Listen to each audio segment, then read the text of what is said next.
right abusuafo no nsia boy mo bibia ache ema wakwaba edoba Hytvgh so anapa no nsia ensem ahodo ayensa kan enefiada no peyi obenembosom no ne da etoso du enwotwe 18th March 2022 ensem ahodo ayensa kan mamu die ene ama ahodo so de ne aboa no ne yasi hu konya ne de ba besom se kase bo hye ne so se we no eye de nsentrofo ko otwi ko breman ko chorcho nsem nyina beto petin Hytvgh aboboa no ha na asamufo nso je na hwehwe ni wa hwe nsem kama owie ya no nso ebo ne popopopopo se nyansapo chechire de ku nkrata so na pesemaka hene nso asi hu konya meba besanim se mransem du na media mouse de edika na editi na edihwe no nso wanya bi ahwe se de etie na wahu oman mu ensem ahodo a ekoso na ensama ye de brown e do so pa de bedi mu akoti ni bini Ghana Mampani His Excellency Nana Danko Akufo-Addo akokasa ewe adwabo bi a wo boye e de share kane churchofo pani edema amansan eku batan Secretary General edema United Nations Yeru Akofi anan asese de wanya ne baby ko ensam ben na Ghana Mampani His Excellency Nana Danko Akufo-Addo e de kotu udwa ye de ehonsem ebebrewo sanso na Bulgaria abano anamusini atena ye aiwa adwiragu na empanimfo asi hu konya se omode enniema huduo bi ba begu akwanu abano ehwe ema yaye bibibia kama bambo ehon hyehye de ye de ebema se de na efata abuchensem bi kan we no ho ne yasi hu konya ye de ba beso no se anopa no nsia akan kase ewo Hytvgh eso na empanisa okoto se bodomosi apata so na enye ni pemu na emom obi na ama ne so ede na kwakosi obi ano no pay onam ka so na important mukofo di Eastern region afa na nyina na abon so ba bi na fu awro tintin be sese ni mu abuse ne nante no ko ni left right atwini nya separate before him na na chasa na adwo no wa na ubeti na obi apsia no anadwo na no pay no enyuma ko ya dawro ma no mama ya ho ye lelele ma yeni agi no mo apsia ye mi de kase no eba beso aseda kase ye fan koma Yorke state say ensase kwa de abra no obeboa o Ados boutique ntade no say dewa Sabo hotel event organizers ye ton safra mo ne mo amo pe baby e de akwakwa jimani ene ye fiada so ye boja ye makwakwa jimani nyina ye Sabo hotel enyuma ko ya dawroma ena omukura yimu me ye de kase ne eba beso osomfo ena no pay eye me His Excellency Nana Kwame Owusu Nana Tino di achim president ye twa hotel ye ba ensem ni kire mu se de etie ni ye besane mu di ama ho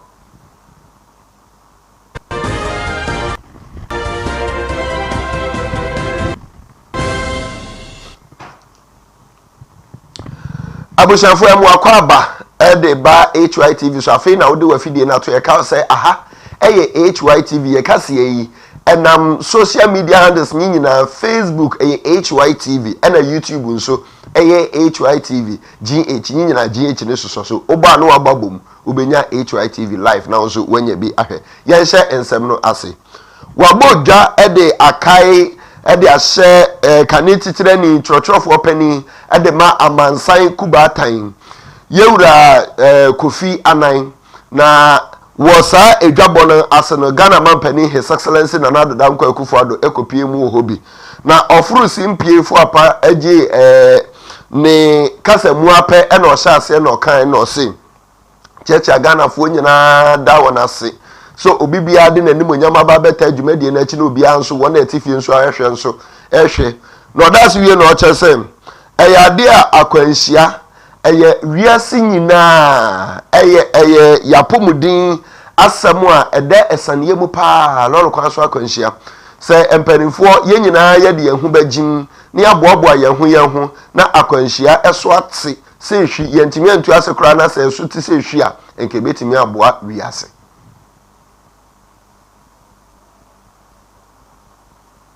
points where the indiscipline on the part of road users and funding and logistical challenges to implement fully road safety interventions. I believe this assessment represents similar happenings in our respective countries on the continent.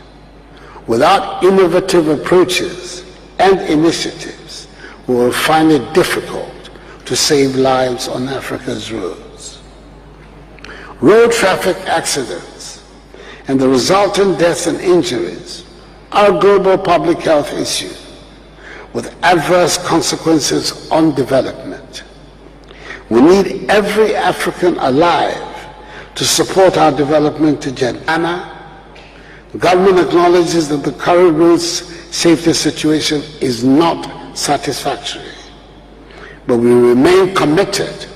to scaling up our investment in road safety initiatives and building partnerships that will help engineer improvements. We cannot rest on our oars. We must act timely and decisively to arrest the situation.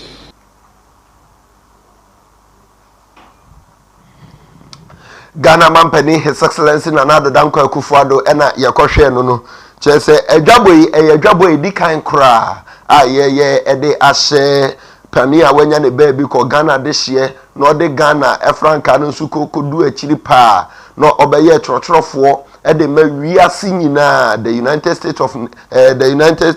Nation ede ma UN ede ma wiase nyina no ono obeye trotrofo pani yewura Kofi Anan se de wadane benkum so a onka atiasefo eho bio yanto akase abone so yato aso na yekọ akopim ewo Bulgaria amano ana musini atena ye a ewo oman mu na no adaye omanfo nyina animu asem se yesumgui na suma yesumgui ya no na Ghana ban enam foreign affairs minister soafo abedi akire a ono ena hwe amonone ensam so onimonyamfo Charles Owuredu ena ekase no se he se de aban ene empanimfo a eka bi ewo mu akukudam ne anintimfo no de akwasebro ni be fra won se diplomatic no oni omunyina to kase ato adwene aye nhyehyɛ no mo nkwan a ye befa so a ye de bambo a emu odene ebe masa atenaye. Yes, I no crisis is a serious matter, say Bulgarian embassy for die. Ghana buying a year said here and diplomatic conventions, no. As I say, a bow woman buying. Unfortunately, woman dano and Crophobie and I say Obi Aquaco trespass or massages. Obi, I'm going to say Mr. Obi for now. What trespass our assassination? Now, send your picture and see Babontin. Why we are because the idea I happen no and answer and sign and answer Bosumi and I Bosumi, you know, and I Fimponi. But the idea happened at Jambubu, no, it happened some 5-6 years ago. I had no credit, say, will be a coin crutch, one more assassin. I'm a Jambubu happened. But I didn't know any see yache. Now, I may play no politics. But the father said a national idea. Say Ghana buying to me and 2 1 year, 7. I didn't go here. The international community never fast. I dear Bakwa, you know, I had 2 more thank you to me, yeah, and you're born by no. You to me and 2 sides. For me, Abusha for Mantamno, and Kramantamno, Ninfin FM Atana ye. Assembly no abokoko say dia enche bia omo eba be budwiri adan ene sotoso ahodo bi atu agu na omo de sa kokoboya ba ehye adehye a omo asisisi dan ede stores asisisi miamia ya enye ne kwanso omo momo da na wotwe ba kope se obi a emfentu emfenfiri ho ntisa de a omo di kan bo omo kokko bi wo ho no omo hye edansie ene omosto ase ne edi kan betro ebo ho se ba bia odi sie no enye ebe ha adwen ebe ha ensuo ebe ha adehye bi nso a ho ntimi enye nanso omanfo aso odi nti omokoso eye edisi ho no ma enni emra kwan so na ene obokoko se omo ba bedwiri sa ne emanyi nyina ato agu nti no sa wo ba bia yedi kan bo kokko ne atro ho se jai anase yiwade efiri ho no ma ene ye ma na wocho ba akopɛ ye ba bedwiri sa ne manyina to ogu a high contractor no was start wide drains now here eti high a dan kese bi esi ho obi ton west building materials we see a kwan no is road no kwan yene na kasa over and over ya tron letters ya engage no enti enne dey aye March 16 ye gina sa akwanya we so ne aka kire say when yin nema wo ho a ye bebu edan no egu whether ne nema wo mu ne nema nimo edan no ebedure egu ye ntwen ma Nsumfa road amanfo ahadwen o makasa na enne yame adom na ye road no a obi esi edan esi road no mfimfin ababia ne ho a wo de road no befa amana ye abusiafo titrani edema assembly no na yekohwe no na eno achi no na road engineer John Ama enso ekase ekwan no tebia ewom no enye nti omo pese omo siesie hye na atade ye ne famfam pa na ekwan na nimu tie eno nti na omo betu saa anamoyi no ke rules ebo ha na enye kra at a point kampo na car se mfa ha nti se eba ne se residents omo kokoro no omo beba around na adding nti na enye kra nti at least omo sun saa se ye mo omo oye adwuma se de ehunu ogusu ye na adwuma no nti ye bo mpa se adwuma be koso na obi aho ato no ye warehim so betu Enfie mienu ni a COVID-19 ebeyam amansan ekomu enamsoma edwadie ne eho ne ma de ekofom pa etototo niemem ana yenni tebia papemu na bese enfie mienu echi no COVID-19 ade a na husuo ene se de odanda ne ho nyina no wagya bibia agufom ode ne niema ode ko one amansan nyina edi akon no ode agufom ma sese de oba fom kakra nti omanfo so ayese ne ombebie omoniemem no mo ahyase edidi didwa na eniema na nkekeka ye ho aye ya enam COVID-19 ti yejeja aye no yetimi afefefa niema nyina aye no foforo kura na ubepiem ewo oman Ghana mu nso dia na kwawu Easter eye ade a afahye kese pa ana Ghana hanso de eba ne se eduru Easter bremu a ye kokwawu kogi ani pa na empanimfo ehwe ema ye jai sa afahye die emfie mienu na eno na afidie wo chese afahye nsa de etie bia no omubedi na omubedi a na omude enhyehyɛ ma papa ena egu akwanu na yede edi sa Easter no eno nti Ghana Tourism Authority ene nananom atrankonya a ewo kwawu ene MGL eno aka wontuma abachiri mu ede enhyehyɛ egu akwanu nana ayerepe bonsu ono eneye kwawu pepiase manhene ono koro ya nso eye chidomhe edema kwawu nananom atrankonya ena ekasa yi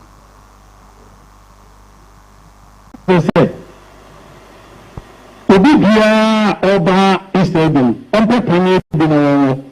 ansan waba ni bia ensuro pande ni doctor de na mo ni hwekwa ni se dokoro trashe adene enche ni pese de ni pewu o covid ni se se mu bi em panye to bi o anamegwa enti ye se obi a wo ba won panye ni bi enti waba ye bro ni so na kire se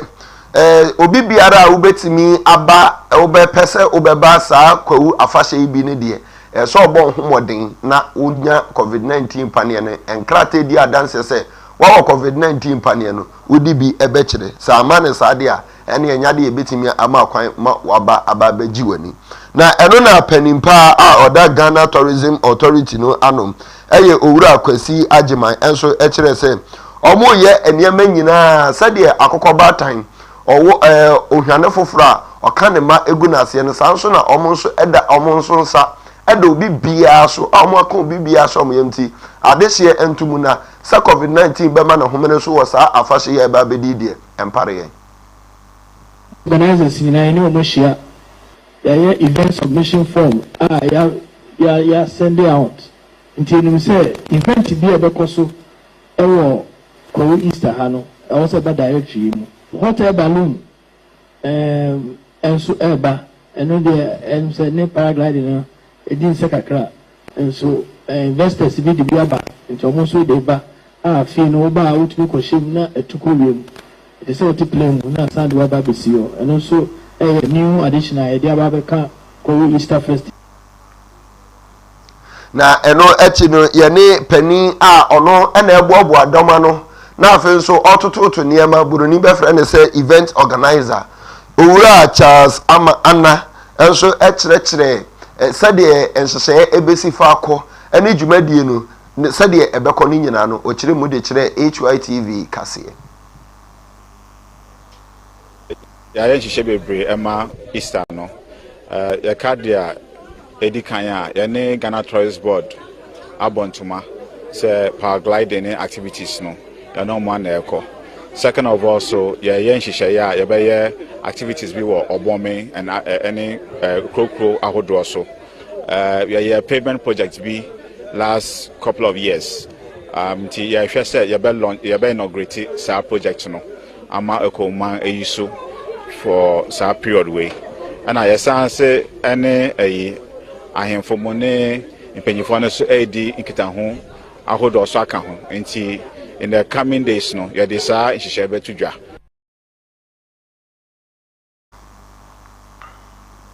me enka wo se ye nkase a ye dey sum wei nyuma ko ya daworo ma senyo omo a yaboafo enyo omo a nanka ye nso ye nsebi ye nsahwe ena enyo omo nso anka entimi megina wo TV so ema nso nya bi enhwe ena enyo omo so anka wo phone no nke amaso se wo ba bia na o hwa afase da kase kan ye ho ye monitwe obei ye mfama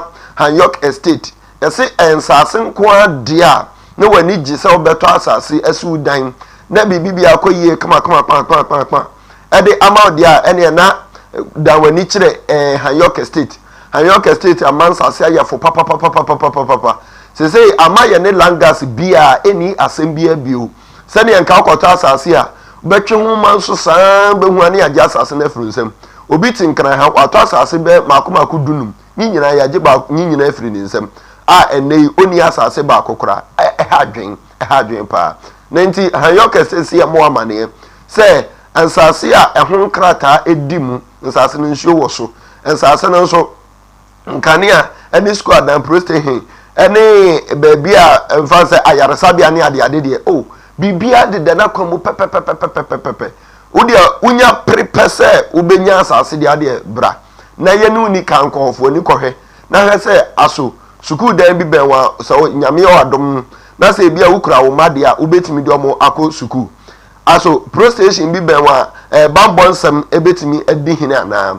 ana afen so ya sabia bi ben a se ekoba ne se ho dodo wa na dwua ubenya baabi akwakoje ho ayarehwa ana nyina no brane ni kanko kyerɛw ansa na waba kura se oba betua sika ne akomo asase we nyina na hefa na abenya no be omo eto ansase obi eni ho ye ne sa eye Yorke estate epe ene de sa akonya no aba frame 0243 708 485 0243 708 485 Adams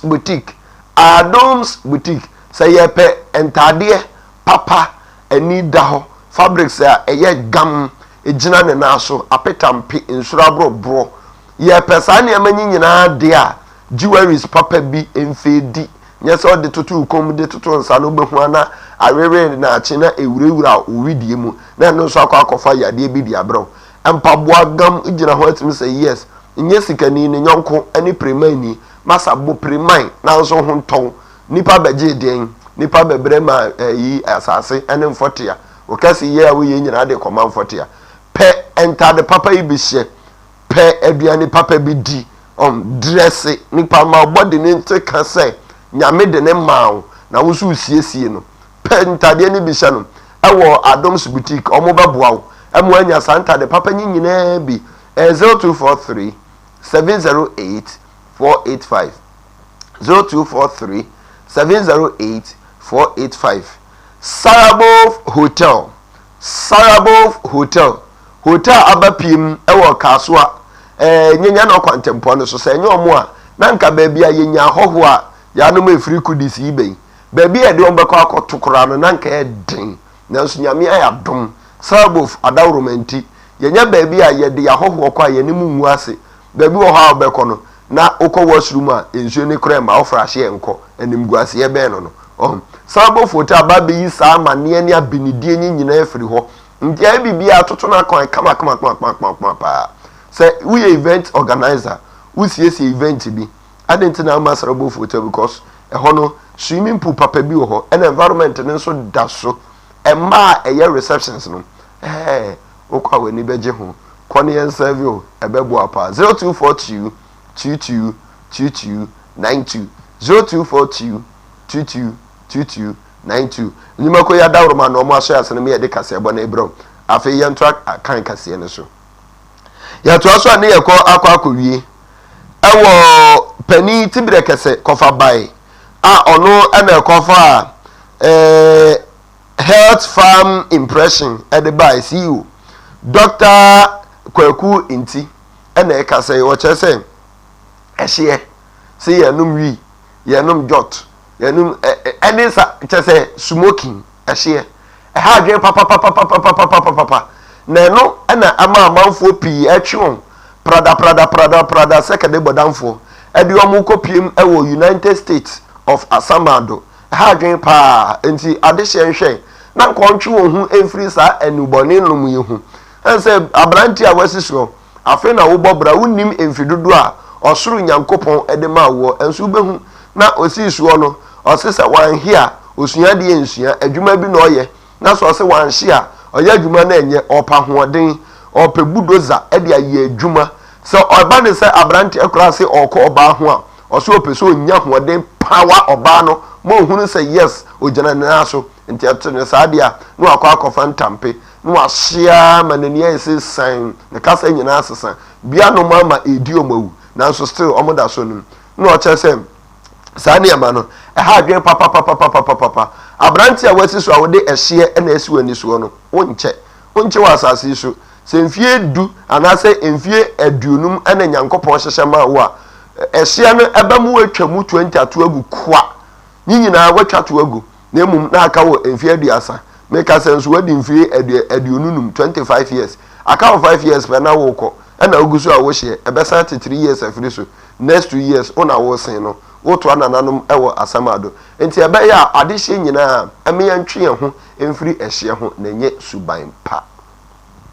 ɛwie na de daye ɛkɔso ya ɛne pitri aha ɛna ɛbere bɛma kwan makase ya yɛ boa no ɛde bɛsom wo ɛwɔ Hytvgh so no yɛde ɛbɛsie yɛsɔre so sɛ yɛ apa asɛmanhyia the triple action morning show ɛna asɔ wote nsɛm ɛnɛ deɛ yɛahyehyɛ yɛde bro no sɛ dewa ɛso paa nsɛm no ani susu ɛne efiada na efiada nso yɛbogya yie deɛ ɛne ɛtame twuku na yɛde nsɛm akɛseɛ paa na bro nsɛm adi kaseɛ no emu akoten no ebini wayɛ amammerɛ ɛne nhyehyɛeɛ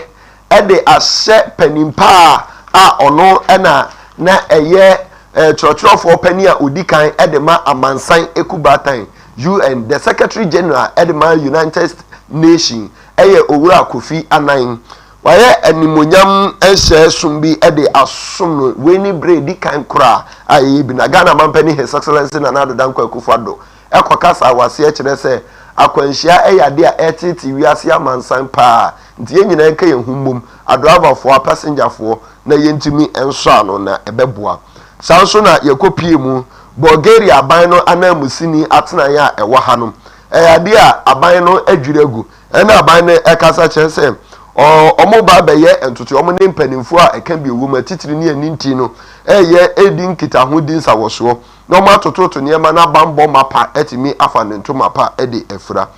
nsɛm bi ka wei nom ho ɛne ɛboa no ɛde bɛsom sɛ